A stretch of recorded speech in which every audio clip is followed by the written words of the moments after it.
હે પ્રભુ, તમારું વચન સારી રીતે અજમાવવામાં આવ્યું છે અને તમારા સેવકને તે ગમે છે. બુધવાર 3 જૂન 2026. આજે સવારે અમારા ધ્યાન માટે મેં યહોશુઆ 1ના પુસ્તકમાંથી પસંદ કર્યું છે. શ્લોક 5. તું જ્યાં સુધી જીવતો રહીશ ત્યાં સુધી કોઈ તને રોકી શકશે નહીં. હું જેમ મૂસાની સાથે રહેતો હતો તે જ પ્રમાણે તારી સાથે પણ હું રહીશ.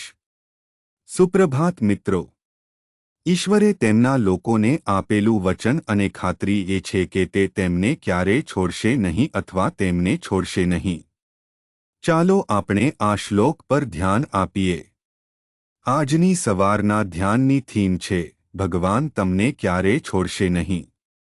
જ્યારે જોશુઆએ સૌથી મહાન નેતા એટલે કે મૂસા પાસેથી નેતૃત્વની લગામ સંભાળી ત્યારે તે ચોક્કસપણે તેના માટે ઘણા પડકારો જોઈ શકે છે. પરંતુ પછી ભગવાન જેણે યહોશુઆને મૂસા પછી ઇસ્રાયેલના લોકોનું નેતૃત્વ કરવા માટે પસંદ કર્યું અને તેને વચન અને ખાતરી આપી, એક વચન આપે છે કે તે તેને વિજય આપશે. તે તેનું નેતૃત્વ કરશે. તે તેની સાથે રહેશે અને તે તેને ક્યારેય છોડશે નહીં. ખાતરી આપવાનું વચન કે તે ક્યારેય તેને છોડશે નહીં. યહોશુઆએ તેમને ત્યાં પહેલેથી જ રહેલા બધા લોકો સાથે લડતા દેશમાં લઈ જવા પડ્યા. તે લોકોને કનાનની સરહદ સુધી લઈ ગયો હતો, પરંતુ પછી તેણે યર્દન દ્વારા પ્રવેશ કરવો પડ્યો. અને પછી જીતવું પડશે અને પછી જમીન બધા લોકોને વહેંચવી પડશે. જોશુઆને સોંપવામાં આવેલ આ સૌથી મોટું કાર્ય અને જવાબદારી હતી.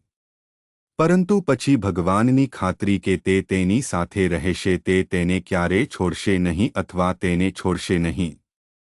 તેને એટલું મજબૂત અને સશક્ત બનાવ્યું કે યહોશુઆ બધા યુદ્ધો જીતવા માટે સક્ષમ હતો, જમીન વહેંચવામાં સક્ષમ હતો, જીવનભર ભગવાન પ્રત્યે વફાદાર રહેવા માટે સક્ષમ હતો, તેના પરિવારને પ્રભુ તરફ દોરી ગયો.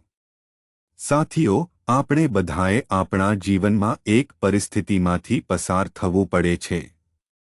પડકારોની પરિસ્થિતિઓ, અશક્યતાઓની પરિસ્થિતિઓ, આપણી જાતે એકલા રહેવાની પરિસ્થિતિઓ.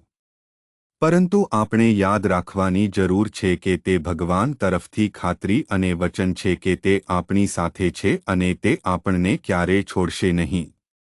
ભગવાન આપણી સાથે હોવાથી ચાલો આપણે પ્રભુ માટે સિદ્ધિ મેળવવા આગળ વધીએ.